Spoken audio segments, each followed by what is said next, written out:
ছাত্র জনতার আন্দোলনের পর প্রথমবার ঠাকুরগাঁয়ে জনসভায় যোগ দিতে আসেন বৈষম্য বিরোধী ছাত্র আন্দোলনের কেন্দ্রীয় সমন্বয়ক সাজ্জিস আলম। শনিবার বিকালে ঠাকুরগাঁও সরকারি বালক উচ্চ বিদ্যালয়ে ছাত্র জনতার অভ্যুত্থানের প্রেরণায় শহীদ পরিবারের সঙ্গে সাক্ষাৎ, দুর্নীতি ও চাঁদাবাজি সন্ত্রাস দমনের প্রতিবাদে মতবিনিময় সভায় বক্তব্য দেন তিনি। সেখানে তিনি বলেন, ছাত্র জনতার অভ্যুত্থানে ইতিহাসে সামনের সারিতে ঠাকুরগাঁও জেলা। এ জেলার শিক্ষার্থীরা বৈষম্য বিরোধী ছাত্র আন্দোলনে অগ্রণী ভূমিকা পালন করেছে। মিছিল মিটিং সহ রণক্ষেত্র পরিণত হলেও এ জেলার মানুষ পিছপা হননি। ছাত্র জনতার এই অভ্যুত্থানের মধ্য দিয়ে যে নতুন বাংলাদেশ তৈরি হয়েছে, সে বাংলাদেশে যদি কয়েকটি জেলা রণক্ষেত্র হয়ে থাকে, সেই রণক্ষেত্রের অগ্রগামী একটি জেলা হচ্ছে আমার আপনার এই ঠাকুরগাঁও। এ সময় সাজ্জিস আলম বলেন, সারা জীবন ধরে শুধু নৌকায় ভোট দেওয়াটা সংখ্যালঘু ভাই বোনদের সবচেয়ে বড় দুর্বলতা। তারা এমন দুর্বলতা নিজেরাই সৃষ্টি করেছেন। যে ঠাকুরগাঁও নির্বাচনে কে নির্বাচিত হবে তা নাকি নির্ধারণ করে আমাদের এই হিন্দু ধর্মাবলম্বী ভাই বোনেরা, তাহলে তাদেরকে কেন নতুন স্বাধীনতার পরে ওই সীমান্তের দিকে ছুটতে হবে? এই প্রশ্নটি আজকে সবার সামনে আমি করতে চাই।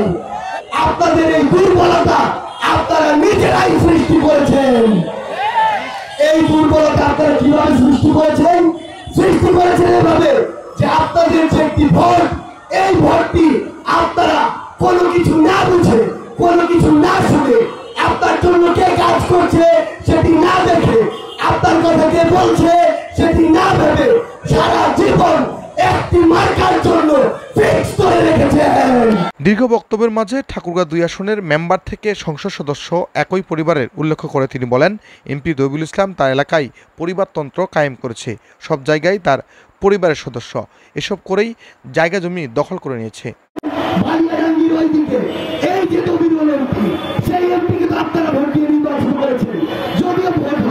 কিন্তু তার পক্ষে ছাপাই দিয়েছে। সেই এমপি কি করেছে? আপনাদের জমিগুলো দখল করেছে, নাম কাস্তে কিছু টাকা দিয়েছে আর জমি নিজের নামে লিখিয়ে নিয়েছে। সেই জায়গায় তারা তাদের ওই এলাকাটিতে কি করেছে? একটি পরিবার তন্ত্র প্রতিষ্ঠা করেছে।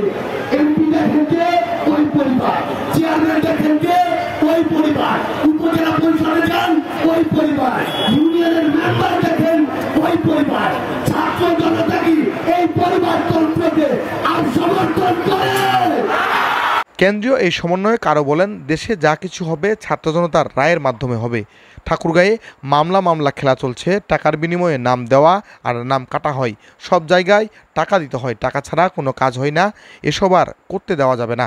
আমি যখন এই ঠাকুরগাঁয়ে প্রথম ভর্তি, তখন প্রথম যে বিষয়টি শুনেছি, ঠাকুরগাঁয়ে নাকি মামলা খেলা চলছে। এই ঠাকুরগাঁয়ে টাকার বিনিময়ে মামলায় নাম দেওয়া হয়, মামলা থেকে নাম কাটা হয়। এই কারণে কি ছাত্র জনতা অভ্যুত্থান করেছিল?